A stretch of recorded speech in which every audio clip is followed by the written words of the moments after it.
I get it, you're trying to figure out whether you want a KTM XC or an XC-W. Well, you've come to the right video. I'm gonna rapid fire the differences that I know between the 24 model year bikes and the 25 model year bikes and which you should get, XC versus XC-W. Let's go.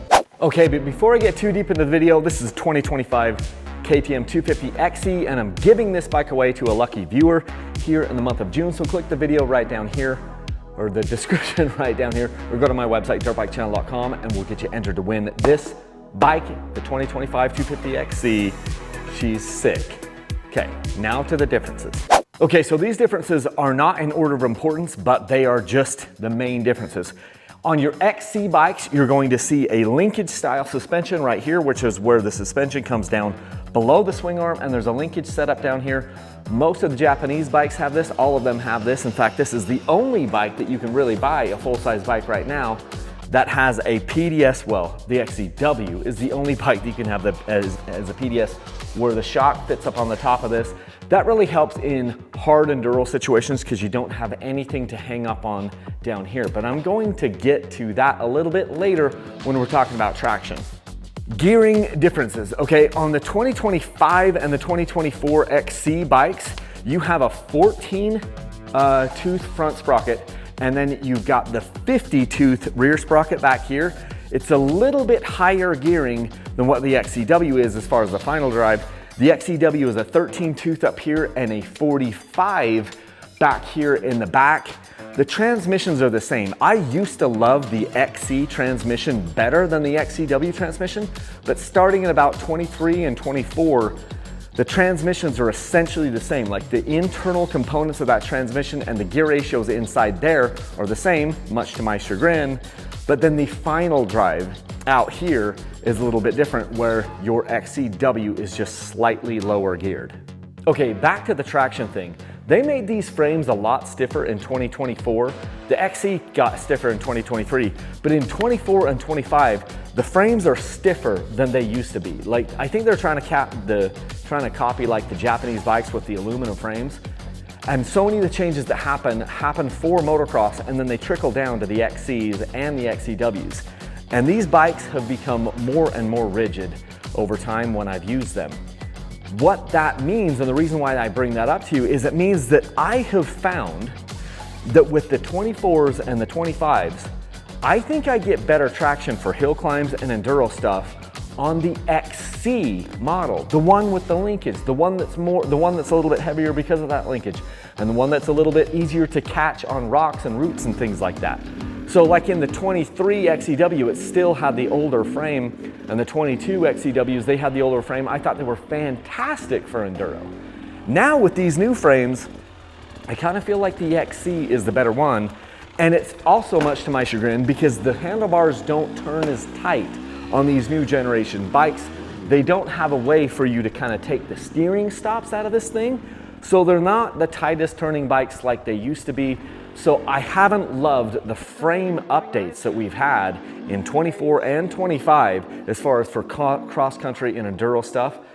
I haven't really loved it. And now it's made me want to go back to the XC style bikes with the linkage, just because I think I get better traction in the really loose stuff and on the real like loose, nasty, gnarly hill climbs on the XCs, even with that linkage.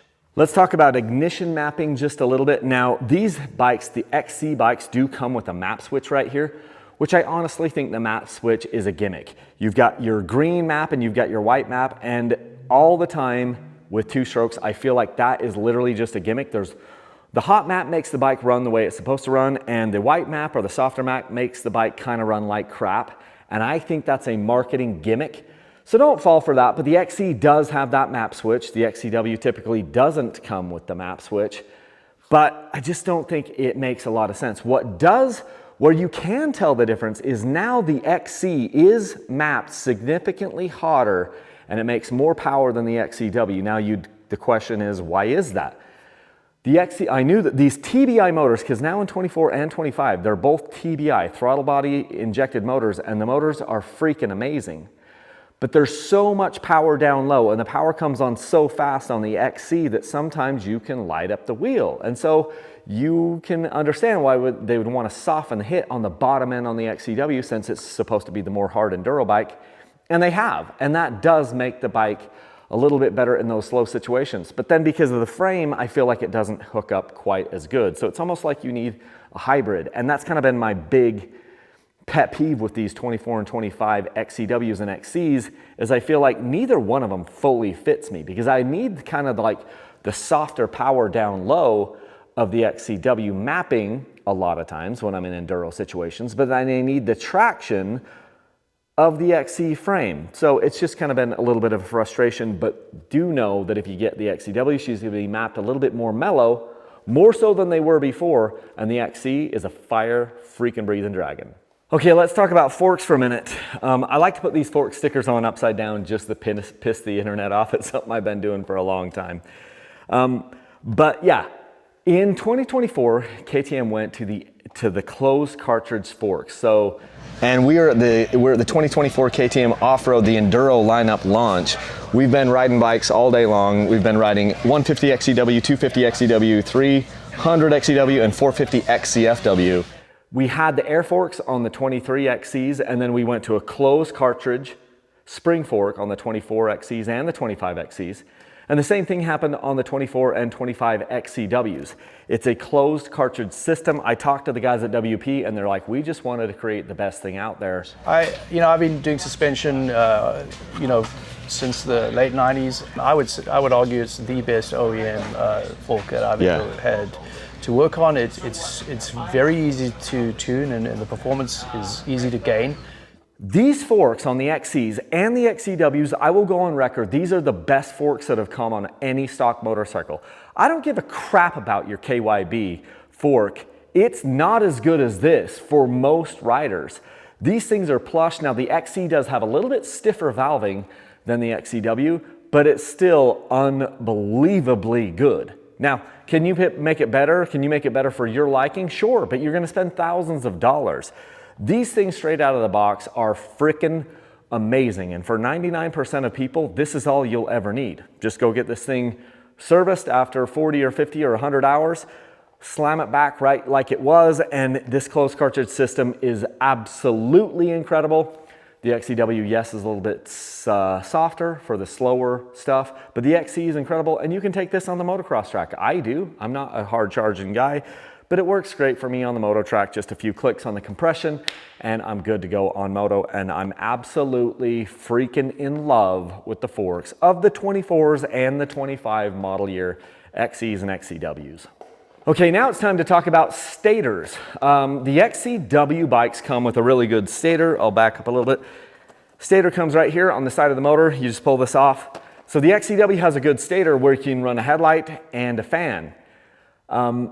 The XCs do not come with that. The XCs share the stator with the SSF bikes or the motocross bikes, and it's not a good enough stator to run a headlight or a radiator fan without running your battery dead. So what I did is I went to Ricky Stator and I bought a rewound, upgraded stator. They buy these stators from KTM and then they rewind them and make them tough. And so I just slap that stator in and then run it up here to the battery. And that way I can run a radiator fan on this thing and a headlight if I wanted to. So that's a downside with the XCs is you do need a stator, but like check this out. I went and bought this thing, if it'll focus. I bought this thing from Ricky Stator. I'll put up a link for that. And then I had an XC bike that would run anything that I want. And I do have a radiator on this sucker.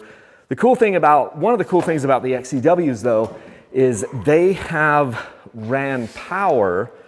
This is the XC, right? But on the XC-W, they've run power up here so that you can run like the KTM exact radiator fan that is controlled by the ECU, and the power is right there to click into it. This one on the XCs, the power isn't there, but if you buy this digital fan kit, it comes with a wire that goes back to your battery, and so then you just run your own power from the battery up to this. And I prefer these ones, these digital ones, because you can control when the fan comes on, at what temperatures and stuff. So I really do like that. But yeah, that's just something to think about. Other things to think about is, and I don't know why KTM does this, this is like the exact opposite of how they should do it, but the XC bike is the one that has a capacitor. A capacitor means if your battery goes dead, you could still bump start the thing. The XC-Ws to my knowledge, still don't come with capacitors, which means it's an extra thing that you'd have to buy. Tokyo Off-Road sells them. But if you have an XC-W, because none of these bikes come with kickstarts, and in the event that your battery was absolutely dead, your XC-W is not even going to bump start because it doesn't have a capacitor, which is totally ridiculous. So it's like, I don't know why they put some of the good parts on one bike and some of the good parts on the other bike. It's really frustrating, and I wish KTM would just fix that. Both of these bikes should have satisfactory capacitors and satisfactory stators on both of these off-road bikes. It's stupid that they don't. And KTM, fix your shite and make good stators and good capacitors on both of these bikes. Another thing is the XC bike is a pre-mix only bike, meaning there is no oil pump on this. So you're mixing your fuel, or you're mixing your oil into the fuel and then dumping it right in. Whereas in the XC-W, it has an oil reservoir right here, and you fill up the oil in there, and then oil injects with an oil pump. So you can run pump gas in the XC-W. I'm totally fine with this because there are some guys that are totally adverse and they hate these oil pumps because they're scared that the oil pump's gonna go out and it's gonna burn their bike down.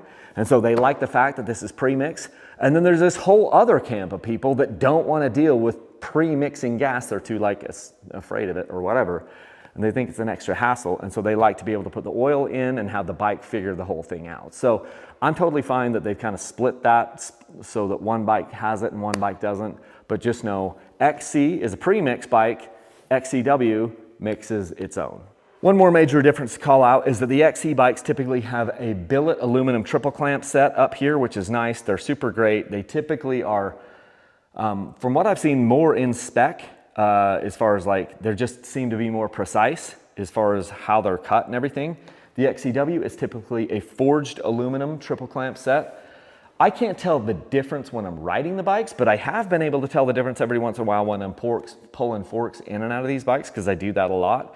And it seems like that the machined one, the billet machine ones, seem to be a little bit more precise in how they work. I'm gonna actually tighten tighten my head bearing tension. Tightening the head bearing means I'm gonna loosen all 4 of these top triple clamp bolts. I'm gonna loosen this bolt right here, and then I'm going to tighten that down with a 17 millimeter, this one, and get this so it's a little bit stiffer, and then re-tighten everything down because this is a little bit too loose, I'm noticing right now. But those are some of the major differences between XCs and XC-Ws. So that's it, guys. Those are the main differences. The things that are the same, I mean, your foot pegs are the same, your brake levers are the same, your shift levers are the same, your clutch levers are the same, your throttles are the same. I think they have a little bit slightly different exhaust, although the exhaust here, I don't think that the front exhaust is I think the pipe is the exact same. I think they have different size silencers, but I bet you that they would both swap on to there. But you've got the same brakes, you can use the same brake calipers. I think even now, I think that the nuts, the axle nuts are the same. They used to be different. You used to have a 27 axle nut on the XC-Ws, and then you had a 32 on the XCs. But now I think everything is a 30 millimeter axle nut on those things. So the more things change, the more they stay the same. You can run the same wheels on both bikes. They both come with 18-inch rear wheels and 21-inch fronts. So yeah, the plastics and everything, most of the stuff is interchangeable. So if you had an XC and your son had an XC-W or something, almost all the wearable parts, the ones that I talk about are wearable, which are your brake pedals and shifters and foot pegs and your levers and hand guards and throttle housings and things like that, front fenders and your fork guards and all that stuff. All that stuff is the same. So there's a lot of things that are interchangeable. The motors, the cases, all that stuff, it's all the same. It's just that they're running, different fuel mapping between the two bikes. And if you get a 250 versus a 300, you can't tell the difference. The 250 and the 300 are identical except for your cylinders and your pistons. So anyway, I love these bikes. For right now in 24 and 25, I think the XC is a better fit for me, whereas in the 22 and 23 model year ranges, I kind of felt like the XC-W was a better fit for me.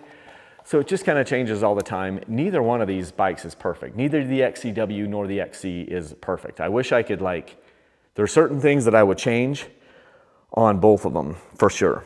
But for now, this 250XC is sick, and I'm giving this away in the month of June. So go to my website, dirtbikechannel.com, and get entered to win this sucker.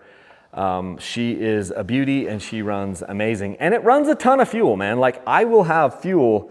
The last ride I went on, it was like a slower, more technical ride, and I had oil dripping clear down here. Like, they don't run lean anymore. In the TPI era, a lot of these things ran pretty lean. This sucker does not run lean at all. It runs pretty fat. So anyway, I love these bikes, and I want to thank you for your support. If this video is helpful for you, please use my links to Rocky Mountain ATV. It's the best way to support what we're doing.